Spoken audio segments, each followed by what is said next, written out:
Atos 14, versículos de 8 a 20. Que bênção a gente poder estar pregando em série, irmãos. Esse não é um ato apenas nosso, mas acredite, não muitas igrejas fazem isso. E a gente tem aprendido que isso é um grande presente para nós, podermos estudar a palavra de Deus em sequência, né? Podermos ir vendo como os textos vão seguindo e vão vendo o fluxo, havendo um fluxo deles. Olha o que diz Atos 14, de 8 a 20. Em Listra havia um homem paralítico dos pés, aleijado desde o nascimento, que vivia ali sentado e nunca tinha andado. Ele ouvira Paulo falar. Quando Paulo olhou diretamente para ele e viu que o homem tinha fé para ser curado, disse em alta voz: levante-se, fique em pé. Com isso, o homem deu um salto e começou a andar. Ao ver o que Paulo fizera, a multidão começou a gritar em língua licaônica: os deuses desceram até nós em forma humana. A Barnabé chamaram Zeus e a Paulo Hermes, porque era ele quem trazia a palavra. O sacerdote de Zeus, cujo templo ficava diante da cidade, trouxe bois e coroas de flores à porta da cidade, porque ele e a multidão queriam oferecer-lhe sacrifícios. Ouvindo isso, os apóstolos Barnabé e Paulo rasgaram as roupas e correram para o meio da multidão, gritando: homens, por que vocês estão fazendo isso? Nós também somos humanos como vocês. Estamos fazendo boas novas, ou trazendo boas novas para vocês, dizendo-lhes que se afastem dessas coisas vãs e se voltem para o Deus vivo, que fez os céus, a terra, o mar e tudo que neles há. No passado, ele permitiu que todas as nações seguissem os seus próprios caminhos. Contudo, Deus não ficou sem testemunho. Mostrou sua bondade, dando-lhes chuva do céu e colheitas no tempo certo, concedendo-lhes sustento com fartura e um coração cheio de alegria. Apesar dessas palavras, eles tiveram dificuldades para impedir que a multidão lhes oferecesse sacrifícios. Então alguns judeus chegaram de Antioquia e de Icônio e mudaram o ânimo das multidões, apedrejaram Paulo e o arrastaram para fora da cidade, pensando que estivesse morto.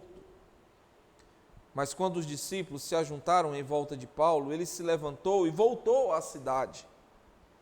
No dia seguinte, ele e Barnabé partiram para Derbe.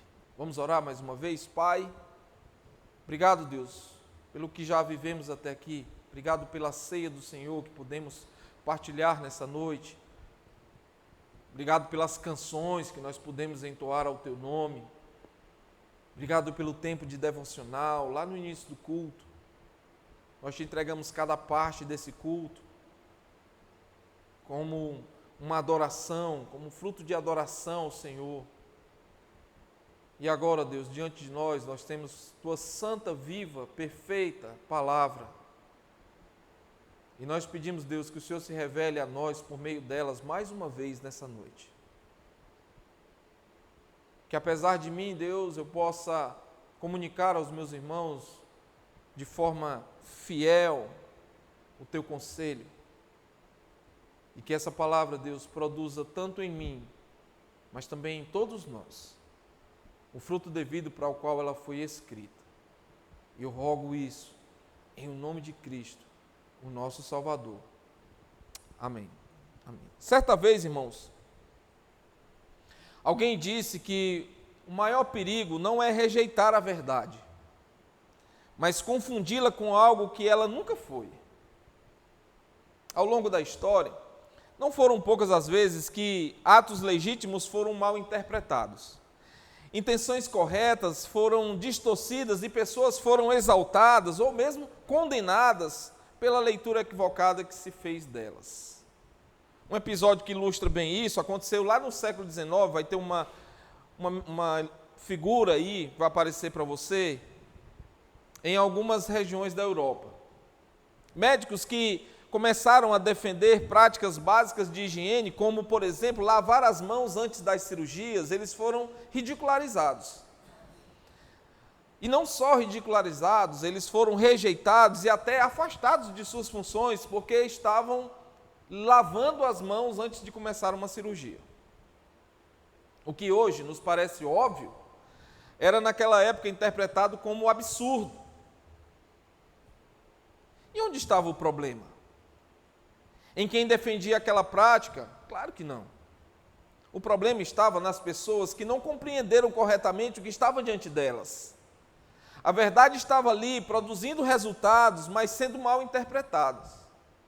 Tem uma outra imagem que vai aparecer aí, mais à frente, desse processo que hoje virou natural. Nós estamos assistindo uma série, e essa série mostra várias vezes os médicos lavando as mãos para entrar no centro cirúrgico. Isso virou normal, mas naquela época, isso foi um absurdo.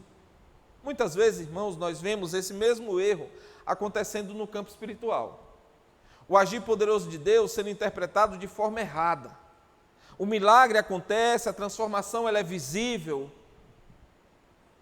mas o coração humano conduz essa experiência por caminhos ou para caminhos completamente distorcidos. E aqui em Atos 14, Lucas nos leva até uma pequena cidade chamada Listra, um lugar aparentemente insignificante. Tem uma imagem aí para nós, uma cidade aparentemente insignificante no mapa do Império Romano, mas que se torna palco de uma das cenas mais intensas da missão, dessa missão cristã primitiva, se a gente pode dizer assim. E aqui, irmãos, em poucos versículos, nós vemos o Evangelho ser celebrado, mas em seguida distorcido, rejeitado. E ainda assim, irmãos, apesar de tudo isso, esse Evangelho perseverando, ele persevera ali. Esse texto, irmãos, não é um relato sobre milagres espetaculares, nem sobre perseguição. O texto é um retrato fiel do coração humano, irmãos, diante do agir poderoso de Deus. Em Listra, irmãos, o mesmo milagre que restaura um homem incapacitado desde o nascimento provoca quase que imediatamente idolatria, e uma idolatria que nós podemos dizer desenfreada. E aquela mesma multidão que tenta adorar os apóstolos como deuses, pouco depois, e bem pouco depois, se deixa convencer e apedrejá-los como criminosos. Lucas quer que entendamos que o problema sempre foi a interpretação equivocada do poder de Deus. Irmãos, quando o coração não é transformado pela verdade, até mesmo o agir gracioso do Senhor pode ser mal compreendido. Mas não só mal compreendido, ele pode ser inclusive redirecionado e até mesmo rejeitado. Esse episódio aqui, irmãos, também nos prepara para a verdade de que fidelidade ao Evangelho não garante aceitação. Pelo contrário, muitas vezes, quanto mais fiel é a proclamação, mais exposta se torna a idolatria humana. E mais intensa pode ser, inclusive, a rejeição a esse Evangelho. Em Listra, irmãos, Paulo e Barnabé experimentam em poucas horas aquilo que muitos servos de Deus experimentaram ao longo de uma vida inteira, da exaltação indevida ao sofrimento injusto. Poucas horas de uma coisa a outra, de uma idolatria gigantesca a um ajoelhamento para apedrejamento. Isso, irmãos, nos convida a olhar além do milagre visível e a discernir o que realmente está em jogo aqui. Não se trata apenas de um homem que voltou a andar, nem apenas de um apóstolo que foi apedrejado. Trata-se, meus irmãos, do confronto entre o Deus vivo e o coração humano, entre a verdade do Evangelho e as falsas formas de adoração, entre a missão de Deus e a instabilidade das multidões. E a minha proposta, irmãos, hoje é nós olharmos para esse texto e buscarmos discernimento e discernirmos ele com o poder do Evangelho, de como esse poder se manifesta, como ele é frequentemente mal interpretado e como, apesar de tudo, a missão de Deus continua avançando.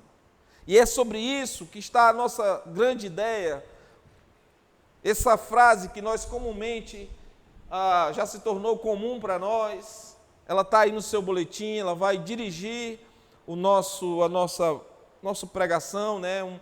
É uma síntese de tudo que a gente vai falar aqui nos próximos minutos.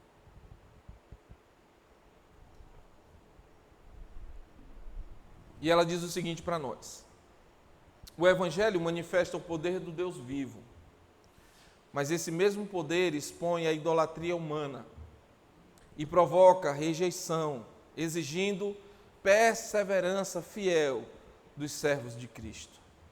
Em Listra, irmãos, o poder de Deus é inegável. Um homem que nunca havia andado, é o que o texto vai dizer, se levanta e anda. A transformação que aconteceu ali de forma pública, ele não produziu arrependimento, ele não produziu uma fé, ou mesmo uma compreensão correta de quem Deus é. Pelo contrário, irmãos, esse milagre revela aquilo que já estava no coração da multidão, uma disposição constante de adorar o que se vê, de divinizar, se é que existe essa palavra, o instrumento, e de rejeitar a verdade quando ela confronta suas expectativas. O texto nos ensina, meus irmãos, que o Evangelho não existe para satisfazer nossas religiosidades, nossa cultura e nossas próprias emoções. Ele não se molda, irmãos, o Evangelho não se molda às nossas crenças. O Evangelho, irmãos, ele confronta nossas crenças. Por isso, irmãos, o mesmo poder que restaura também desmascara. O mesmo sinal que encanta também ofende. E a mesma mensagem, irmãos, que liberta também provoca resistência. Ao mesmo tempo, irmãos, Lucas deixa claro que a rejeição ou a reação humana, seja a idolatria ou seja a perseguição, ela não interrompe a missão de Deus. Ela não interrompe o que Deus quer fazer, porque o que Deus quer fazer, irmãos, não importa o que o homem queira, que obstáculos o homem queira colocar, Deus vai fazer. Os servos, eles são sustentados pela graça daquele que os enviou. Em meio à confusão, irmãos, em meio a essa rejeição, em meio à violência, o Evangelho continua avançando.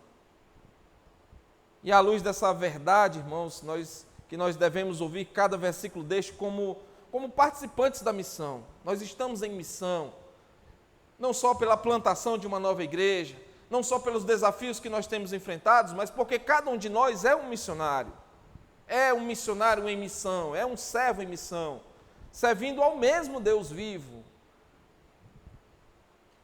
E lembrando, irmãos, que nós estamos, apesar da diferença de 2000 anos, nós estamos no mesmo mundo que ainda hoje reage ao Evangelho com confusão, com idolatria e com oposição.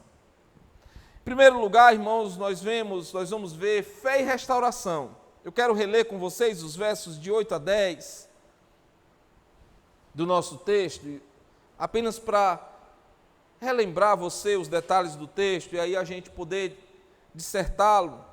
Em Listra havia um homem paralítico dos pés, aleijado desde o nascimento, que vivia ali sentado e nunca tinha andado. Ele ouvia Paulo falar. Quando Paulo olhou diretamente para ele e viu que o homem tinha fé para ser curado, disse em alta voz: levante-se, fique em pé. Com isso, o homem deu um salto e começou a andar. Lucas inicia, irmãos, essa cena para nós, e pense nisso aqui como uma cena de filme, vá montando no seu quebra-cabeça aí essa cena do filme. Lucas inicia, irmãos, essa cena chamando nossa atenção para esse homem, cuja condição ela resume de forma muito clara a impossibilidade humana, a impotência do homem. Ele nos diz que em Listra havia um homem, aleijado dos pés, paralítico desde o nascimento, que jamais havia conseguido andar. Quando eu estava começando a estudar, eu me deparei com uma frase de John Owen. Pensando sobre esse texto, ele falou o seguinte: o homem, em seu estado natural, está tão incapaz de qualquer bem espiritual quanto um morto está para se levantar do túmulo. Eu gostei dessa frase de Owen. Ele ilustra bem o nosso paralítico, porque como paralítico desde nascença, ele não tinha condição de se levantar e de fazer nada. A descrição feita por Lucas traz informações claras para que não reste dúvida nenhuma. Lucas é muito didático, muito objetivo, muito claro sobre a condição daquele homem, para que não tivesse dúvida nenhuma. Não se trata de uma limitação recente, nem de uma enfermidade passageira, nem de alguém que já tivesse experimentado algum alívio, já tivesse andado por algum tempo e depois ficado paralítico. Aquela, irmãos, era uma incapacidade total, permanente e sem esperança de reversão aos olhos humanos. Esse homem estava ali sentado como alguém que sempre esteve lá, de certa forma, separado da vida ativa da cidade, dependente, limitado, provavelmente sustentado por esmolas. E aí, continuando os meus estudos, eu encontrei uma outra frase que também me chamou a atenção. Provavelmente eu não vou citar esse nome corretamente, mas é Thomas Goldwyn, talvez seja. Ele diz o seguinte: a graça não apenas remove a culpa, mas restaura a capacidade de viver para Deus. E nesse sentido, irmãos, Lucas quer que entendamos que aquilo que acontecerá a seguir não poderá ser experimentado pela razão humana ou explicado pela razão humana. O cenário é de total impotência humana. É nesse contexto, irmãos, que o texto diz: ele ouvia Paulo falar. O foco não está inicialmente, irmãos, no milagre, mas na proclamação. Antes de qualquer transformação que tivesse que acontecer, visível ou não, a exposição da palavra, irmãos. Isso aqui me pegou. Paulo não está realizando um espetáculo, como a gente vê, inclusive, espetáculos religiosos por aí. Ele está anunciando o Evangelho. O poder, irmãos, que se manifestará a seguir, nasce do Deus que age por meio da sua palavra e dessa palavra proclamada. Lucas, irmãos, então descreve que Paulo fixa os olhos naquele homem. Irmãos, Paulo está pregando, Paulo está expondo as Escrituras, é como se Paulo tivesse como eu estou aqui agora, ele fixa os olhos no homem e tudo acontece. Paulo está proclamando, irmãos. Talvez, irmãos, nós olhemos para situações, para realidades, quem sabe para a nossa própria igreja, quem sabe para outras situações de pessoas à nossa volta, de pessoas que nós nos deparamos em nossa caminhada, e a gente fique se perguntando como aquela realidade pode mudar. Irmãos, independente da condição física de um homem, a maior necessidade do homem, que nós já sabemos, eu espero que você saiba disso, é a condição espiritual. E essa condição, irmãos, ela só pode ser mudada através da proclamação, do anúncio, através do Evangelho. Por isso, Paulo está ali pregando. Por isso, as realidades que você e eu nos deparamos em nosso dia a dia, que nós, por vezes, achamos que elas não podem mudar, por causa do governo, por causa da iniciativa privada, por causa que, quem sabe, a família não está dando a atenção que deveria dar àquela pessoa. Irmãos, existe algo maior, existe um problema maior. E esse problema, irmãos, só pode ser mudado através da proclamação. Paulo está pregando, então ele fixa os olhos naquele homem e percebe que ele tinha uma fé para poder ser curado. Aquele homem, irmãos, não pediu, não implorou por um milagre. Não havia mérito algum para que aquilo pudesse acontecer. O que vemos, irmãos, é a sabedoria de Deus operando. Enquanto o homem ouve a palavra, Deus opera fé em seu coração, e Paulo, guiado pelo Espírito, reconhece isso. E então Paulo fala um texto breve, um texto direto, mas com muita autoridade. E ele diz: levante-se, fique em pé. Não existe, irmãos, uma palavra mágica, sim, salabim, e qualquer outra coisa.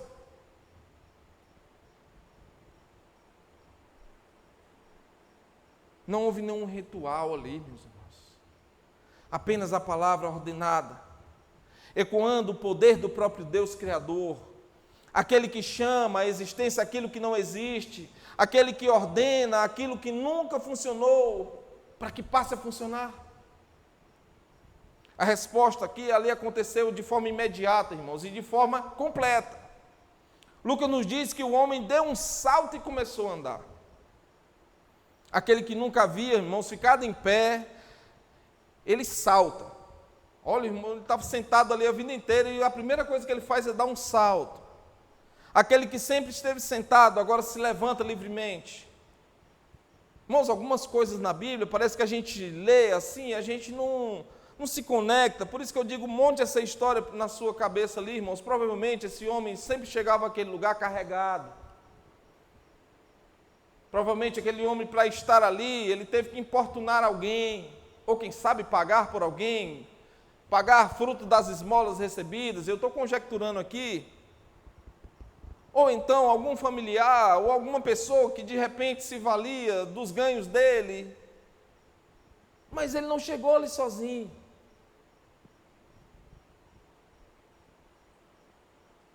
De repente ele salta. De repente ele fica em pé. E aqui, irmãos, nós aprendemos que quando o Evangelho é proclamado, o poder de Deus se manifesta de tal forma, de uma forma real e de uma forma transformadora. Anos atrás eu conheci um homem. Esse homem, ele, um músico, um grande baterista. Nós tocamos juntos algumas vezes. E eu sentava perto dele e via a habilidade daquele homem, com as baquetas e a forma como ele fazia os grooves, as viradas. Ele era um homem grande, maior que eu, assim, a baqueta ficava pequenininha, e ele fazia uma série de firulas na bateria e tocava. Um grande músico. E aquele homem ia contar a história dele no evento, no congresso. E ele começa a contar a história, ele não tinha nenhum pelo. Nenhum pelo. E ele falava como a dependência química e álcool mexeu com a sua vida. Ele levantou, uma das vezes ele levantou as pernas das calças. Ele tinha uma parte da canela muito grande assim, era um negócio grande, a canela dele era muito grande assim. E toda marcada. E ele contou ali para nós que aquelas eram marcas de vezes que ele ficou na solitária, preso, por conta de prisões, por roubos e por tantas outras coisas que ele fez. Ele diz que certa vez ele ficou tantos dias presos e colocaram naquela solitária dele um volume de água. E aquele volume de água não era trocado, ele ficava com aquele volume de água ali, e ali ele fazia as necessidades, ali ele se lavava, e ficou com aquela água vários dias. E ali começou-se a criar bichinhos. Esses bichinhos entravam nas pernas dele, e ele tinha que ficar lutando para tirar os bichinhos, mas dentro da mesma água, mas ele se cansava, e ele dormia, e aqueles bichos comiam o seu corpo. E ele disse que ficou tão fraco que ele ficava sem conseguir se levantar. Até que passou a quantidade de dias que ele ficaria naquela solitária e ele saiu arrastado dali, numa maca. Tiraram ele, levaram para a enfermaria, trataram dele. E isso se repetiu algumas vezes. Então aquelas marcas eram resultado daquilo. E ele dizia que ele se lembra com muita alegria do dia em que ele pôde levantar. Eu fico imaginando, irmãos, se para esse homem, que era um homem normal e que por ocasião dessas situações da sua vida, passou um tempo sem se levantar, e quando se levantou, ficou alegre, imagine este homem do texto, que nunca teve a oportunidade de se levantar. Irmãos, aqui não se trata apenas de uma mudança interior, ou mesmo de uma mudança exterior visível, mas de um agir concreto do Senhor na história. Deus continua, irmãos, sendo aquele que restaura o que estava quebrado desde o nascimento, que levanta o que nunca se sustentou e que transforma aquilo que parecia irreversível. Mas ainda não acabou, meus irmãos. Esse milagre, embora glorioso, grandioso, não encerra a história. Ele não produz automaticamente entendimento correto, ele não produz adoração, ou mesmo conversão de muitas pessoas. O poder de Deus que agiu ali, irmãos, se manifestou, mas o coração humano ainda precisa lidar com o que fazer com esse poder. Assim, irmãos, esse primeiro movimento do texto nos ensina que o Evangelho não é fraco, não é a questão simbólica, não é um símbolo, e também não é apenas teórico. Esse Evangelho, irmãos, carrega um poder real. Mas esse episódio, isso nos alerta, irmãos, que o poder do Evangelho por si só não garante que será corretamente, que ele será corretamente compreendido. O que começa como uma transformação pode rapidamente ser distorcido por causa do coração do homem, e do coração, principalmente do coração do homem que não é governado pela verdade. Algumas aplicações para nós a partir desse trecho, irmãos. Em primeiro lugar, creia e continue crendo que a palavra transforma. Creia e continue crendo que a palavra transforma. Você crê, irmãos? Se sim, então por que você não prega? Você diz que crê no poder do Evangelho, então eu lhe pergunto, por que você não prega? E se você prega, continue pregando. Porque chega uma hora que eu vou percebendo em conversa, que parece que a gente diz assim, eu já falei tanto, mas essa pessoa é impossível, como você e eu éramos. Então continue pregando. Se você crê e prega, espere, pois Deus, a seu tempo, agirá. O homem foi curado, mas antes disso ele ouviu Paulo falar, meus irmãos. O milagre não substitui a pregação, ele confirma o que é anunciado, porque onde a palavra, irmãos, é desprezada, a transformação se torna superficial, ou mesmo emocional, ou quem sabe temporária. Então, creia e continue crendo. Segundo, você e eu, irmãos, nós somos piores do que nós imaginamos. Você é pior do que você imagina. Desculpa dizer isso para você assim, mas, irmãos, eu sou pior do que eu imagino. Você também.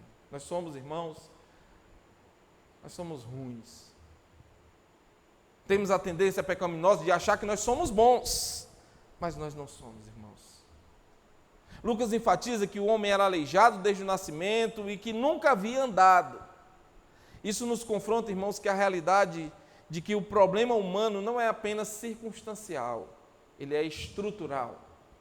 O Evangelho não vem apenas melhorar nossa vida, irmãos, ele vem nos dar vida. Porque sem Jesus nós estávamos mortos, sem esperança, como aquele homem que nunca tinha esperança de se levantar. Em terceiro, irmãos, seja grato. Seja grato. O homem não possui recursos, ele não tem forças, ele não tem um histórico, diz assim, um dia eu andei, mas depois eu piorei, não sei o quê, ele não tem história na vida dele. A iniciativa pertence a Deus, meu irmão. E o milagre acontece para que fique claro que o poder não está no homem. Nós vamos ver a seguir do texto que tentam dar esse poder ao homem, mas fica claro que ele não é do homem, não é do mensageiro, mas do Senhor que age por meio da sua palavra. Portanto, seja grato. Quarto, seja humilde. Todo milagre carrega o risco de deslocar, irmãos, a glória de Deus para os instrumentos que ele usa. O texto nos confronta, irmãos, a celebrar o agir de Deus sem idolatrar pessoas, ou mesmo métodos, ou mesmo experiências. Não ache que as coisas boas que acontecem em sua vida são por sua capacidade. Abandone o orgulho. Venha a Deus com humildade e com fé.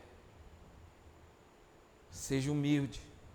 Quinto, reconheça o agir de Deus. O milagre é real, mas o entendimento ainda não está formado, não está claro para eles. A fé verdadeira não se mede apenas pelo impacto do que vemos, mas pela submissão da nossa interpretação à verdade do Evangelho. Em outras palavras, meus irmãos, o milagre não aconteceu porque o homem tinha fé suficiente, mas porque Deus decidiu agir, e essa fé foi despertada pela palavra. É o poder de Deus que desperta a fé. Paulo já falou sobre isso em Efésios capítulo 2, versículos 8 e 9, quando ele diz: porque pela graça sois salvos por meio da fé, mas isso não vem de vocês, é dom de Deus. Então, irmãos, tudo começa com a pregação do Evangelho. Nós ouvimos o Evangelho, o Espírito agiu no nosso coração e nós respondemos. A cura, irmãos, desse homem aconteceu porque ele ouviu a palavra de Deus. A palavra de Deus produziu fé no seu coração e aquela fé o fez saltar. O segundo ponto para nós, irmãos, que vem de forma natural no texto, é uma incompreensão religiosa. Vamos reler o trecho de 11 a 13?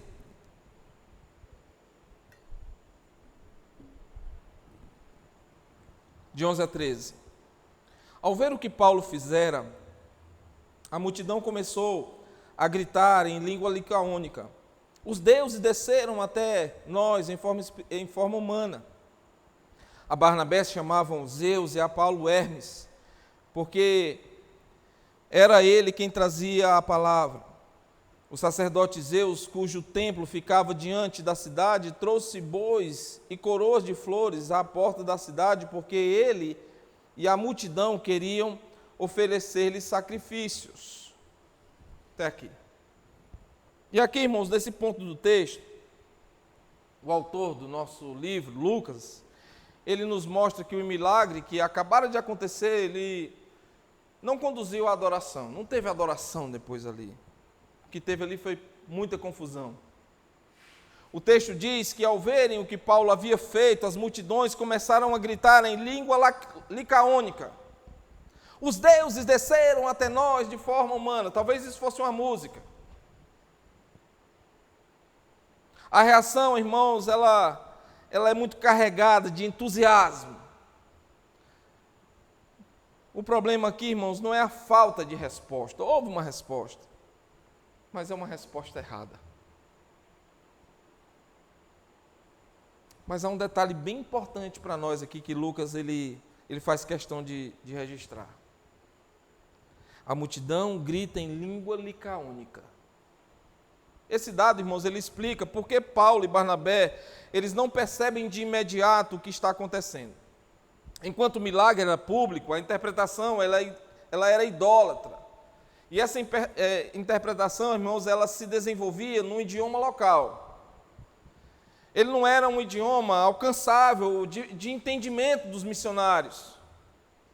O erro, irmãos, não estava no que Deus havia feito, mas na forma como as pessoas estavam interpretando o que Deus tinha feito. E é a partir, irmãos, dessa leitura distorcida que a multidão passa a identificar os apóstolos como divindades. Barnabé é chamado de Zeus, provavelmente, irmãos, por sua postura mais reservada e pela liderança que era percebida nele. Paulo é chamado de Hermes. Por quê? Ele era uma espécie de mensageiro dos deuses, era assim que eles traduziam Hermes, porque ele era quem falava muito. E se ele me ouve falar, aí está danado. O evangelho, irmãos, ele não foi rejeitado aqui. Ele foi reinterpretado. E essa é uma das formas mais sutis, irmãos, mas também mais perigosas de resistência à verdade. Um homem chamado Richard Sybels, talvez seja esse o nome, ou a pronúncia, pensando sobre isso, ele diz o seguinte: o coração natural não rejeita Deus imediatamente. Primeiro, ele o molda segundo sua própria imaginação. Nesse sentido, irmão, Sybels descreve esse mecanismo do coração humano, pois o evangelho é absorvido, mas ele é deformado. Lucas nos permite enxergar, irmãos, que essa reação ele não surge do nada. A região de Listra ela estava profundamente marcada por mitos antigos. E essas lendas aí de Zeus e Hermes, registradas por Ovídio, segundo o qual os deuses teriam visitado aquela região no passado e sido rejeitados, exceto por um casal humilde. Desde então, meus irmãos, a expectativa do retorno desses deuses permanecia viva. Eles esperavam por eles voltarem. E esse milagre, portanto, irmãos, ele não gera uma fé bíblica. Ele ativa essas crenças antigas daquelas pessoas. É importante, irmãos, perceber que a idolatria aqui, ela não é fria, ela não é cética. Ela é religiosa, irmãos. Ela é entusiasmada. E ela é também, irmãos, aparentemente reverente. Eles tinham uma reverência. O sacerdote de Zeus, irmãos, cujo templo ficava diante da cidade, não hesita. O texto diz que ele traz bois e coroas de flores até o portão, pronto para oferecer sacrifícios. Tudo é feito com solenidade, com devoção, esse senso de urgência. Mas toda essa devoção, irmãos, está completamente deslocada do verdadeiro Deus. Esse ponto aqui do texto, irmãos, nos confronta com uma verdade que é muito desconfortável. O ser humano, irmãos, não é naturalmente um buscador de Deus. O homem, irmãos, o ser humano, ele é um fabricante incansável de ídolos. Alguém já disse que o nosso coração é uma fábrica de ídolos. Diante do poder de Deus, o coração não regenerado não permanece neutro, irmãos. Ele reage, mas reage a partir das categorias que ele já possui, de crenças que ele já possui. Em vez de abandonar os seus deuses, ele tenta encaixar o agir de Deus e do Deus vivo dentro de sua velha cosmovisão. Cosmovisão é uma palavra que eu sempre uso aqui. E isso nos ensina, irmãos, que a idolatria não nasce apenas da negação de Deus, mas da tentativa de controlar, de domesticar, de reinterpretar o poder de Deus. A multidão, meus irmãos, não queria rejeitar o milagre. Eles queriam administrar o milagre. Eles não queriam se arrepender, eles queriam celebrar. Eles não queriam ouvir uma nova verdade, eles queriam confirmar suas antigas crenças. E Lucas, irmãos, nos ensina que milagres por si só não destroem a idolatria. Você já viu pessoas aí fazendo tantas coisas em nome da sua idolatria? Pessoas que andam a pés, quilômetros e quilômetros. Pessoas que atravessam vários trechos de joelho. Pessoas que se autoflagelam. Pessoas que fazem voto de fome. E por aí vai, irmãos. Por aí vai. O ser humano é um fabricante de ídolos, irmãos. Isso nos ensina que a idolatria não nasce apenas da negação de Deus, mas da tentativa de controlar Deus. Richard Baxter, pensando sobre esse assunto, ele diz o seguinte: sinais podem despertar a atenção, mas somente a verdade converte o coração. O coração humano, irmãos, prefere chamar o mensageiro de Deus do que se curvar diante do verdadeiro e único Deus que enviou o mensageiro. E esse segundo movimento aqui do texto, irmãos, ele nos prepara para um confronto que virá a seguir. A idolatria não pode ser tolerada, mesmo quando nasce de entusiasmo, e do entusiasmo religioso, nesse caso aqui. O Evangelho não aceita concorrentes, irmãos. Ele nem permite que seja reinterpretada à luz de velhas crenças. É por isso, irmãos, que a reação dos apóstolos será tão intensa e tão necessária. Algumas aplicações para nós desse segundo ponto aqui. Submeta-se à verdade de Deus. Submeta-se. A multidão não ficou indiferente ao milagre, irmãos. Houve entusiasmo, houve devoção e até sacrifício. Ainda assim, irmãos, tudo estava errado. Isso nos confronta, irmãos, com a realidade de que é possível ser profundamente religioso e completamente equivocado. É possível ser profundamente religioso e completamente equivocado. O texto nos ensina que a reação emocional não é o sinônimo de conversão genuína. Onde a verdade não governa, o poder é distorcido. Submeta-se à verdade de Deus. Segundo, leia o agir de Deus pela palavra, não pelas circunstâncias. Os habitantes de Listra, irmãos, eles viram um milagre, mas o leram à luz de seus mitos antigos. Eles não abandonaram sua cosmovisão, apenas tentaram acomodar o novo dentro do velho. Isso nos confronta, irmãos, com a tentação constante de interpretar Deus a partir da cultura, da tradição, ou de experiências pessoais. Ontem mesmo eu falava com alguém sobre experiências pessoais. Em vez de submeter todas as coisas, irmãos, ao escrutínio da palavra. Sem a palavra, irmãos, até o agir de Deus pode nos afastar do Deus verdadeiro. Terceiro, cuidado. Nem tudo o que parece devoção agrada a Deus.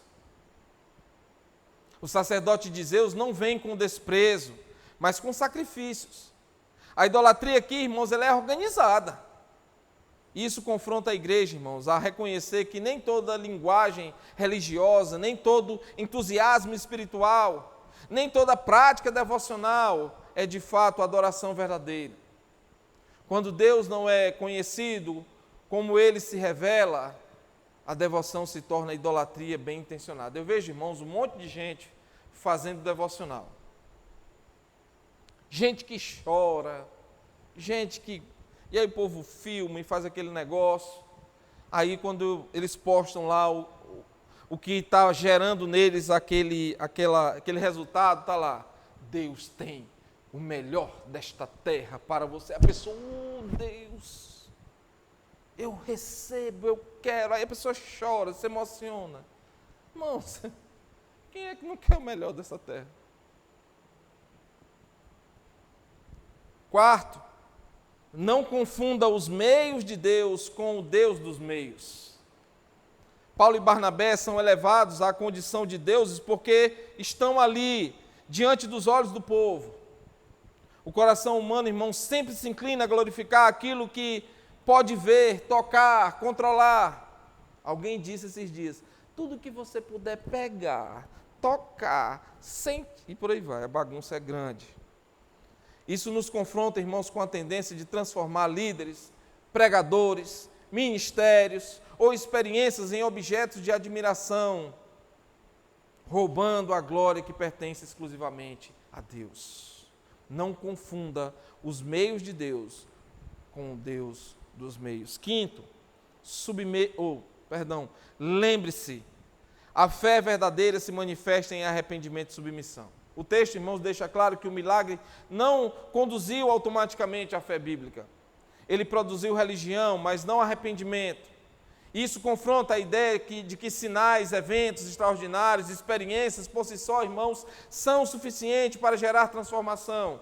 O Evangelho não chama a admiração do poder, irmãos, mas a rendição ao senhorio de Cristo. Sexto, quando Deus não é adorado como Deus, irmãos, até o bem pode se tornar um grande mal. O sacrifício que estava prestes a ser oferecido parecia algo bom, religioso, reverente. No entanto, meus irmãos, era uma afronta direta ao Deus vivo.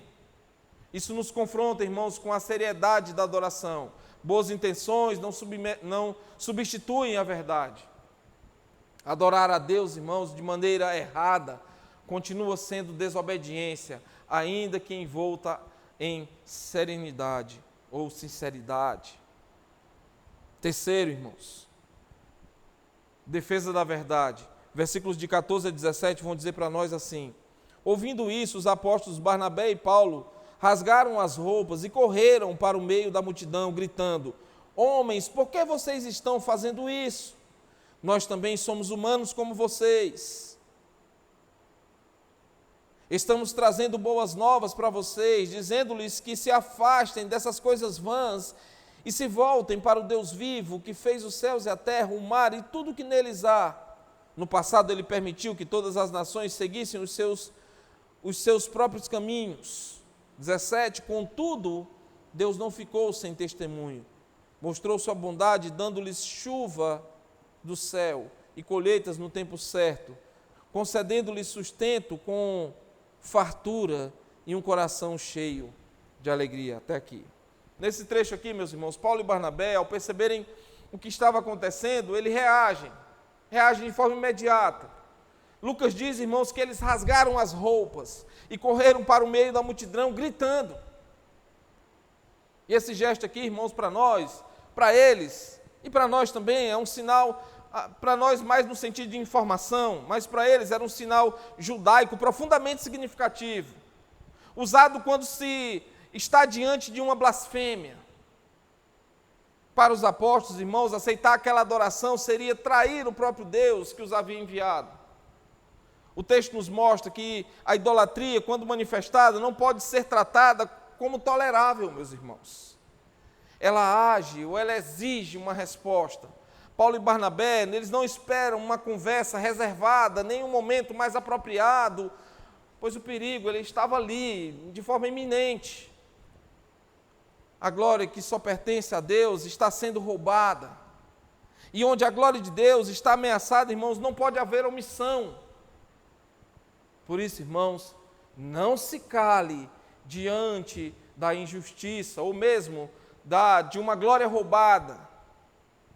A primeira afirmação do discurso ela é bem direta. Senhores, por que vocês estão fazendo isso? O evangelho começa aqui, irmãos, com uma interrupção. Paulo inicia com uma pergunta que expõe o absurdo daquela situação. E depois ele se inclina no mesmo nível humano da multidão. Ele diz: nós também somos humanos como vocês. A intenção era destruir por completo qualquer possibilidade de idolatria, meus irmãos. Mais uma vez, vemos como o processo de santificação e amadurecimento tem acontecido na vida desses irmãos, pois eles sabiam que os mensageiros são apenas instrumentos. Paulo então faz uma declaração, irmãos. Estamos trazendo boas novas para vocês. O evangelho, irmãos, não é apenas correção, o evangelho é anúncio. E esse anúncio, irmãos, exige uma ruptura para que vocês se convertam dessas coisas vãs ao Deus vivo. Lucas aqui, irmãos, usa uma linguagem que ecoa o Antigo Testamento. Teologia bíblica está acontecendo aqui. Coisas vãs, irmãos, é a forma bíblica de descrever ídolos. Ídolos vazios, ídolos impotentes, ídolos incapazes de salvar. O chamado do Evangelho, irmãos, é sempre um chamado de conversão, ou seja, de abandono. De abandono. O Deus apresentado por Paulo, irmãos, é definido por sua obra criadora. O texto continua dizendo que fez os céus, a terra, o mar e tudo o que neles há. Acompanhe comigo na sua Bíblia. Diante de um público pagão, irmãos, Paulo começa onde eles precisam começar. Não com a lei de Moisés, mas com a criação. O Evangelho é apresentado de forma contextualizada para eles, mas de forma integral, não diluída. Ele adapta o ponto de partida, mas não dilui ou ameniza o conteúdo da verdade. Paulo reconhece, meus queridos, a soberania histórica de Deus ao dizer que, no passado, Deus permitiu que todas as nações seguissem seus próprios caminhos. Isso significa paciência, meus irmãos. A idolatria não pegou Deus de surpresa. Ele a tolerou por muito tempo, mas agora, com a chegada do Evangelho, o tempo da ignorância está sendo confrontada pela revelação. Mesmo assim, irmãos, Paulo deixa claro que Deus nunca esteve ausente do mundo. Ele diz, contudo, ele não ficou sem testemunho. A bondade de Deus é apresentada como evidência. As chuvas, as colheitas, o alimento e a alegria são sinais da graça comum. Deus se revelou através de sua provisão. Antes de exigir arrependimento, Paulo mostra que Deus já vinha sustentando aquelas pessoas de forma generosa. O Evangelho, irmãos, não apresenta um Deus distante, que surge apenas para julgar, mas um Deus que sempre esteve presente, sustentando, alimentando e alegrando corações. A idolatria, irmãos, não nasce da ausência de Deus, mas da recusa de reconhecê-lo como Ele é. E Lucas, irmãos, encerra essa sessão mostrando que, mesmo com esse discurso, os apóstolos mal conseguiram impedir que o povo lhes oferecesse sacrifício. Isso revela a profundidade da idolatria. A verdade pode ser clara, mas ainda assim encontra resistência. O sucesso do ministério não está na resposta imediata, mas na fidelidade do anúncio. Pode ser que demore, mas eu não vou mudar minhas convicções para me amoldar a uma cultura, irmãos. Esse deve ser o meu pensamento e o mas também deve ser o seu. Dias atrás alguém me fez uma pergunta assim, pastor, será que não seria melhor o senhor fazer umas mudanças assim nas suas convicções? Eu digo, não. Eu não vou fazer essas mudanças, a não ser que a palavra me mostre. Fora isso, não farei. Algumas aplicações desse terceiro ponto, ainda temos mais um. Proteja seu coração quanto à glória própria. Paulo e Barnabé não aceitam a adoração nem por um instante, meus irmãos. O texto nos confronta com a necessidade de zelo pela glória de Deus. Não importa quão sincera seja a devoção, se ela não é dirigida ao Deus verdadeiro, ela precisa ser interrompida.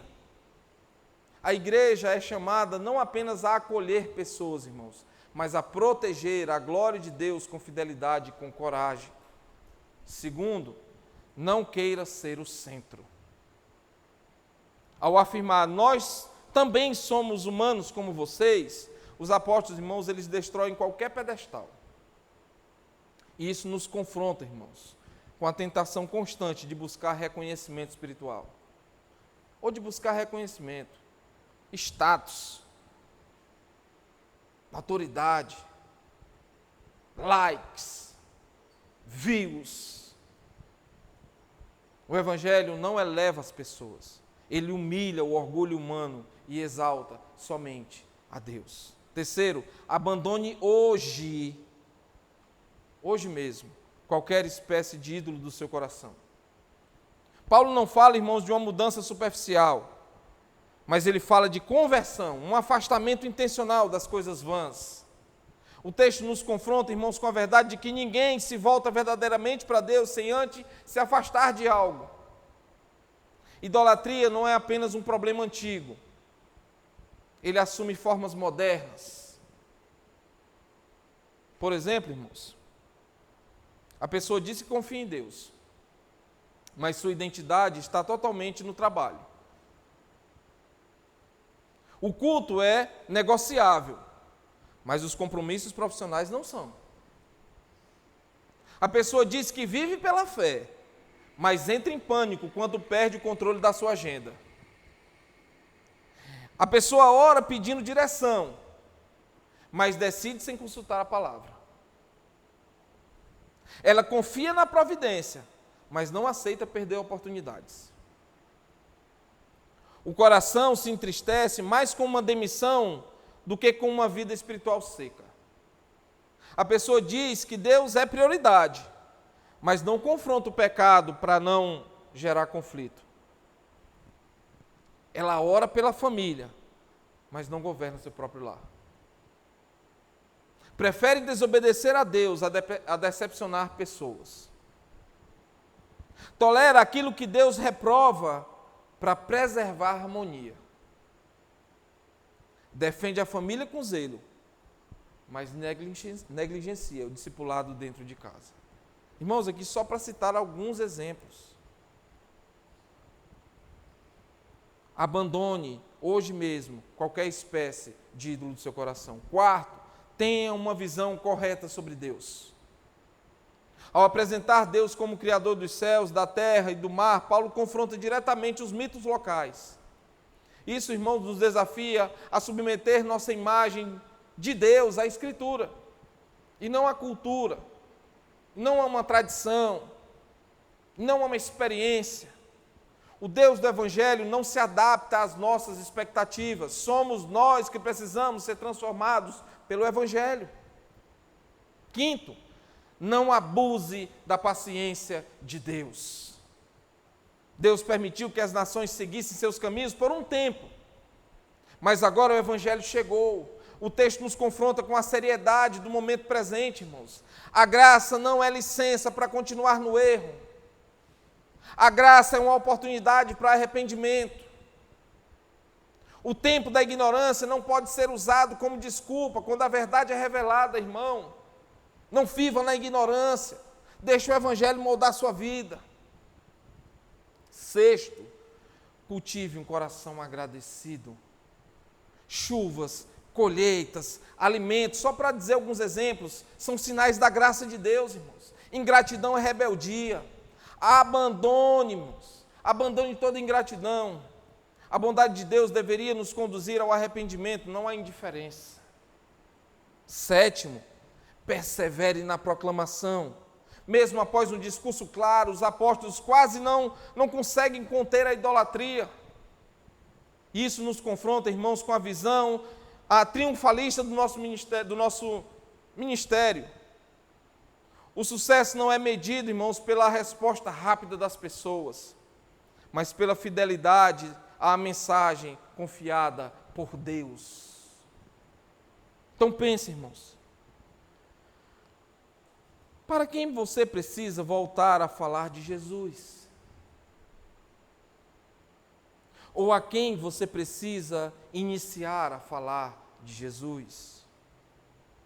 Quarto e último, perseguição e perseverança. Nós vamos ler os trechos 19 e 20, finalzinho do nosso trecho de hoje. Então alguns judeus chegaram de Antioquia e de Icônio e mudaram o ânimo das multidões. Apedrejaram Paulo e o arrastaram para fora da cidade, pensando que estivesse morto. Mas quando os discípulos se ajuntaram em volta de Paulo, ele se levantou e voltou à cidade. No dia seguinte, ele e Barnabé partiram para Derbe.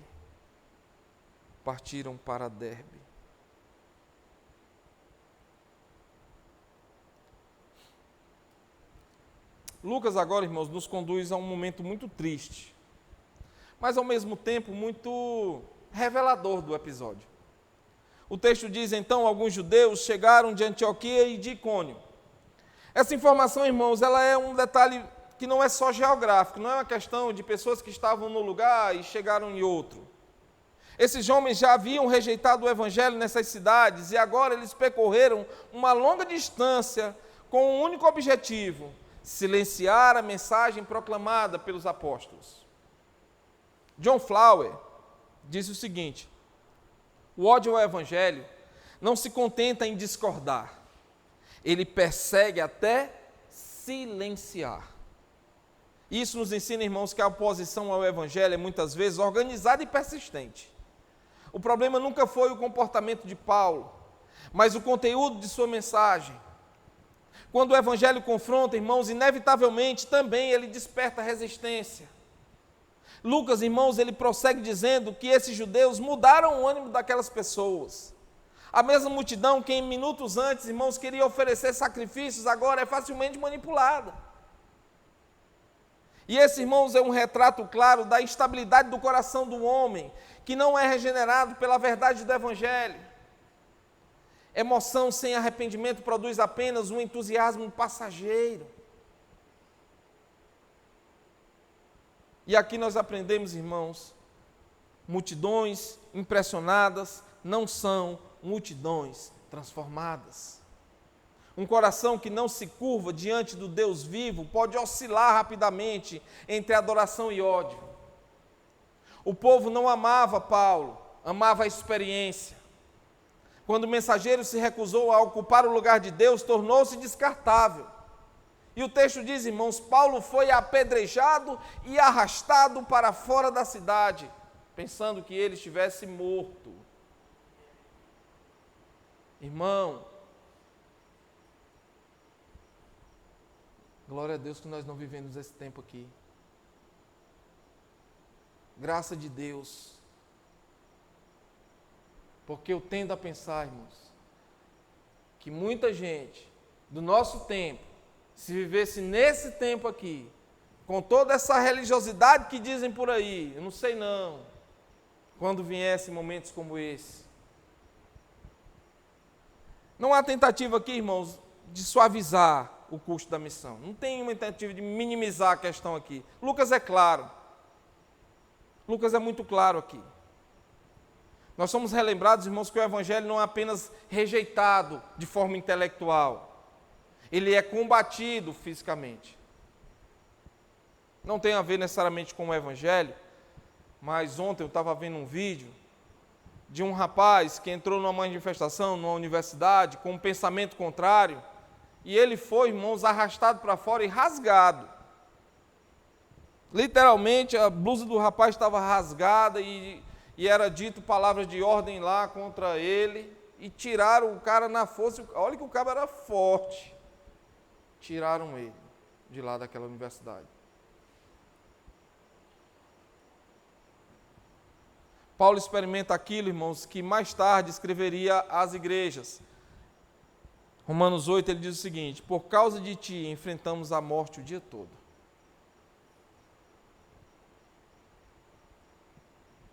A seguir a narrativa diz o seguinte para nós: mas quando os discípulos se ajuntaram ao redor dele, esses discípulos, irmãos, provavelmente eram novos convertidos ali, frutos da própria missão de Paulo ali. Eles não têm nenhum poder político, eles não têm uma força militar que os ajudam. Eles tinham apenas a presença deles. Eles tinham comunhão para oferecer. Muito provavelmente eles tinham oração. Isso nos lembra, irmãos, que o reino de Deus se manifesta muitas vezes em círculos pequenos e aparentemente frágeis. Como eu lembrei da gente aqui, irmãos.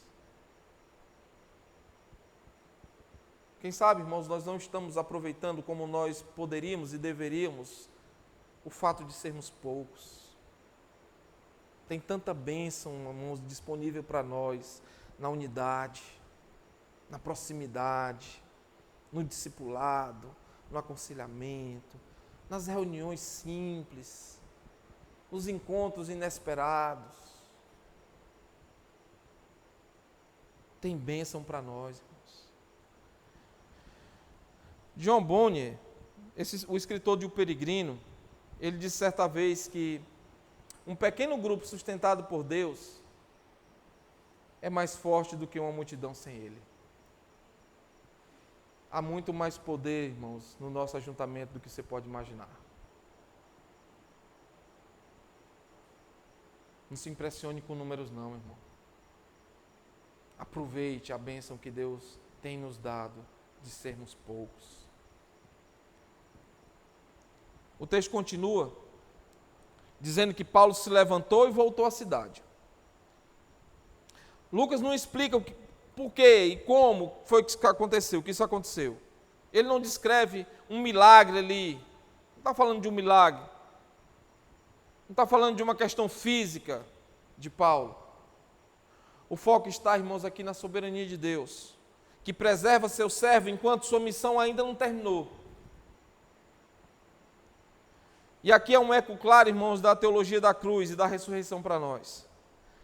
Paulo, considerado morto, se levanta. Apedrejado fora da cidade, retorna. O discípulo está seguindo o caminho do seu mestre. Assim como Cristo foi rejeitado, lançado para fora, ainda assim venceu a morte. Paulo, irmãos, estava experimentando em seu próprio corpo o que o poder de Deus se aperfeiçoa na sua fraqueza. E ele vai falar sobre isso depois. O que Paulo faz depois disso? Ele não foge em pânico. Ele não abandona a missão.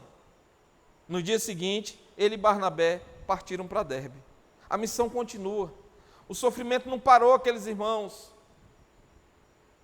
Ainda tinha muita coisa para fazer. E esse episódio, irmãos, nos ensina que o avanço do reino, desse Deus soberano e gracioso, ele também se manifesta na fidelidade de seus servos.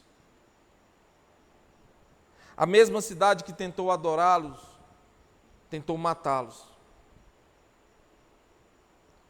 Mas nenhuma dessas coisas define Paulo. Sua identidade não vem do aplauso nem da perseguição, mas ela vem do chamado de Deus. Portanto, meus irmãos, perseverar é continuar porque Deus sustenta. Perseverar é continuar porque Deus sustenta. Paulo permanece em pé porque o Senhor ainda tinha propósito na vida daquele homem. A missão segue porque pertence a Deus e Deus não falha. Algumas aplicações, amém, meu irmão? Algumas aplicações por nós. Não dorme não, fica comigo, está acabando. Não haja por emoção. A multidão de Listra revela que aplausos e perseguição podem vir das mesmas bocas. O evangelho não é verdadeiro quando é aceito, nem falso quando é rejeitado. Ele é verdadeiro porque procede de Deus. Quem serve Cristo precisa aprender a permanecer firme tanto quando é exaltado quanto é atacado, humilhado. Por isso, não haja por emoção. Segundo, seja moldado pela palavra e não pelas experiências. A mesma multidão que tentou adorar Paulo participou de seu apedrejamento. Olha que coisa. Isso revela que experiências não substituem arrependimento. Onde não há conversão, há apenas entusiasmo. A igreja precisa discernir entre comoção e transformação. Lembrando que fé salvadora não se mede por reação, mas por perseverança. Terceiro, vale a pena sofrer pelo Evangelho. Paulo não foi apedrejado por erro, por imprudência, nem por arrogância. Paulo foi apedrejado por falar a verdade. O texto nos confronta com uma realidade que muitas vezes evitamos. Seguir a Cristo inclui o custo do sofrimento. O evangelho que promete apenas conforto não é evangelho, irmãos. Deus não livrou Paulo das pedras, mas o sustentou através delas. As pedras no caminho, irmãos, são oportunidades de vermos o agir de Deus. Deus preserva seus servos na missão. Quarto, Paulo foi dado como morto, mas Deus o levantou. Isso nos ensina que a vida do servo está nas mãos soberanas do Senhor. Nem a idolatria, nem a violência podem interromper o plano de Deus. A segurança do cristão está na certeza de que Deus governa cada etapa de sua missão. Deus conhece seus e os meus dias. Ninguém morre de véspera. Quinto, viva por graça e proclame a graça. Paulo se levanta e segue a viagem porque é sustentado pela graça. A perseverança cristã é dependência. Continuamos porque Deus nos sustenta. A missão avança por causa da fidelidade do Senhor, que usa seus servos imperfeitos, eu e você. Sexto e último, siga e persiga o caminho de Cristo. Paulo é rejeitado, lançado para fora da cidade e considerado morto, assim como seu Senhor. O discipulado bíblico, irmãos, inclui conformidade com Cristo, não apenas em glória, mas também em sofrimento. A cruz precede a ressurreição. A missão é um caminho de fidelidade até o fim. E o que nós faremos agora, meus irmãos? O texto nos convida a olhar para dentro e decidir como responderemos ao chamado de Deus. O evangelho que ouvimos hoje expõe ídolos, demandas falsas, seguranças e nos chama a abandonar coisas vãs para nos voltarmos ao Deus vivo. Espero, irmãos, que nós saímos daqui diferentes. A única questão é se nós sairemos arrependidos ou apenas impressionados. Ou, quem sabe, indiferentes. Talvez alguns de nós precisem reconhecer que têm buscado mais aprovação das pessoas do que a glória de Deus. Quando somos elogiados, não nos alegramos. Quando somos confrontados ou rejeitados, desanimamos. Mas o texto nos chama a realinhar o coração. A fidelidade ao Evangelho deve ser regulada pela verdade de Deus que está descrita na sua palavra. Outras vezes, irmãos, nós precisamos discernir se sua fé é baseada em arrependimento. Por quê? O coração se emociona, irmãos, mas não se rende a Deus. Nossa fé tem produzido perseverança ou apenas um entusiasmo passageiro, meus irmãos? Ou talvez existam aqueles que precisam parar e lembrar que seguir a Cristo não é um caminho confortável, mas ainda assim é um caminho seguro. Quem diga, John Bunyan, o peregrino. Seguro não porque evita pedras, mas porque está nas mãos do Deus soberano. Talvez o Senhor esteja nos chamando hoje, irmãos, a continuar fiéis, onde temos pensado em desistir. Esse chamado provavelmente nos leve a abandonar coisas vãs. Ídolos modernos não têm templos de pedras, mas ocupam o coração. Confiar em si mesmo, busca por reconhecimento, medo da rejeição, apego ao conforto, tudo isso precisa ser deixado aos pés do Deus vivo. O texto nos convida a ajustes e uma reorientação profunda na vida, irmãos. E esse é o momento de se perguntar: o que eu preciso deixar? Que coisas você precisa deixar? O que eu preciso retomar? Parei, mas é hora de retomar. Onde eu deixei de ser fiel? Que passo o Senhor está exigindo de mim? O mesmo Deus que chamou aquele paralítico a se levantar, irmãos, continua chamando hoje. O mesmo Deus que sustentou Paulo continua sustentando sua igreja hoje. A questão não é se Deus é fiel, Ele é fiel. A questão é como responderemos a essa fidelidade. Irmãos, a minha expectativa para mim e para você é que o Espírito Santo nos conceda não apenas entendimento, mas obediência. E que Ele nos leve a um arrependimento, não apenas a admiração, mas uma transformação.